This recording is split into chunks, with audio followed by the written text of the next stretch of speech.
मोदी जी की मर्जी से हुआ है ये। वल्ला हबीबी दोस्त आए थे, आप क्यों राजनीति होने दे रहे हैं? रमेश बिदूड़ी ने जो कहा है कि मुल्ला उग्रवादी, तंत्र का मंदिर है और ये नई संसद अमृतकाल में जो बनी है, और वहां पर अगर इस तरीके की जबान आपके सामने आती है और उस पर किसी तरीके का कोई एक्शन नहीं होता सर, मतलब ये सब कुछ कल हुआ है लोकसभा में। प्रधानमंत्री नरेंद्र मोदी की तरफ से तो यहां तक कहा गया कि आपकी जो भाषा है, आपकी जो शैली है, वो तय करेगी कौन इस तरफ बैठेगा, कौन उस तरफ बैठेगा। मेरा सवाल ये है सर कि ये जो रमेश बिदूड़ी के बोल, उन पर कोई एक्शन भी नहीं हुआ, ऐसे कैसे हो गया? उस पर भी कार्रवाई होगी। मैं समझता हूं कि उनको शो का नोटिस दी गई है और स्पीकर के सामने की घटना है और ये मर्यादाहीनता का सदन में जो काम हुआ है। और सैयद असीम बकार, निशाना भी ऐसे साधा जा रहा है कि क्योंकि आप एक धर्म के हैं, उसी धर्म से जोड़कर और उस धर्म के तमाम लोगों को उग्रवादी से लेकर आतंकवादी तक करार दिया जा रहा है। सैयद असीम बकार, न देखिए, सबसे पहली बात तो मोदी जी की जो नई लोकसभा का उद्घाटन हुआ है, ये जो गाली गलौज है, ये उसका दूसरा बिल है। मोदी जी की मर्जी से हुआ है ये। ऐसा कैसे कह सकते हैं? सबसे पहली बात तो मैं दानिश साहब से कहूंगा, उनका बयान आया है, दानिश साहब से गुजारिश करूंगा कि उनका एक बयान आया है कि वो लोकसभा छोड़ भी सकते हैं। बिल्कुल मत कीजिएगा सर, अभी आपके पास एक दिन है, या अगली जब सेशन शुरू होगा तो उसमें खड़े होकर इस आदमी को यही अल्फाज बोलिएगा। मैदान नहीं छोड़ा जाता है, मुकाबला किया जाता है। इसको बताइए, जो इसने आपको कहा है, इसको बताइए कि आप नहीं हैं, ये है।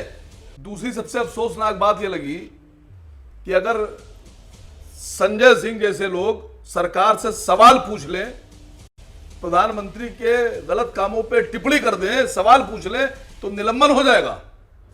और ये खड़े होकर एक धर्म विशेष की, हिंदुस्तान के लोगों के धर्म के खिलाफ टिप्पणी करे, तो उनकी खाली सदन से कार्रवाई हटाई जाएगी, उनके खिलाफ एक्शन नहीं होगा।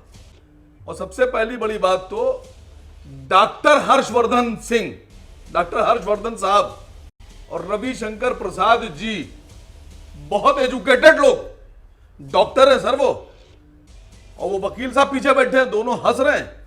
उनको बताना पड़ेगा क्यों हंस रहे हैं। सीधी सी बात है कि वो जो या हबीबी वल्ला हबीबी दोस्त आए थे और कुछ दिन पहले जो बता रहे थे कि मुसलमान सुरक्षित, वो अलीसा मुस्लिम वर्ल्ड लीग वाले, उनको इस वीडियो का अरबी में ट्रांसलेट करके सुनाना चाहिए उनको कि देखो, जिनकी तुम तारीफ करके गए हो वो ऐसा सोचते हैं हिंदुस्तान के मुसलमानों के बारे में। कोई ये भाषा होती है? बहुत से जुर्म ऐसे होते हैं जिनकी माफी नहीं होती है, उसकी सजा होती है। लेकिन इसमें आप कटघरे में प्रधानमंत्री नरेंद्र मोदी को खड़े करते हुए मुझे नजर आ रहे हैं बार बार। ऐसा क्यों? ये बयान तो रमेश बिदूड़ी का आया है ना, ठीक है, आपने रविशंकर प्रसाद और डॉक्टर हर्षवर्धन को बोला, वो भी नजर आ रहे हैं इसमें, लेकिन प्रधानमंत्री नरेंद्र मोदी और प्रधानमंत्री के दोस्त को सुनाइए जो सऊदी अरब से आए थे, ये सब क्यों? राजनीति कर रहे हैं? वाह बेटा, लगता है तुम गू खा के ही मानोगे। तो आप राजनीति मत होने दीजिए, आप सजा दे दीजिए, खत्म हो गई बात, सस्पेंड कर दीजिए उसको। आप क्यों राजनीति होने दे रहे हैं? हाँ भाई, कैसी लगी आगे स्वाद?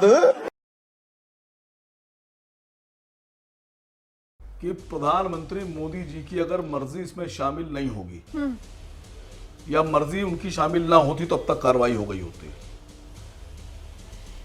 ये मेरी बात का यकीन कीजिए। मैं आपके सामने 3 बातें बोल रहा हूं। राघव चड्ढा को इसलिए सस्पेंड कर दिया गया कि उन पर आरोप है कि अशोभनीय आचरण। डेरेक ओब्रायन जो है, उनको भी सस्पेंड कर दिया कि लोकसभा का अपमान। संजय सिंह भी इसलिए सस्पेंड हो गए कि कार्रवाई को उन्होंने चलने नहीं दिया। और ये जो देश का अपमान कर रहा है आदमी, मुसलमान धर्म का अपमान कर रहा है, जिसकी वजह से लोकसभा के इस बयान की वजह से पूरी दुनिया में भारत का अपमान हो रहा है, उसको सस्पेंड नहीं करेंगे। और अगर इसको सस्पेंड नहीं करेंगे तो उन तीनों को सस्पेंड क्यों कर रखा है? आप जो बात कह रहे हैं, जवाब तो देना पड़ेगा ना आपको। जवाब देना पड़ेगा। मैं एक चैनल पे, आपके चैनल पे एक सवाल पूछ रहा हूं मैडम, एक सवाल।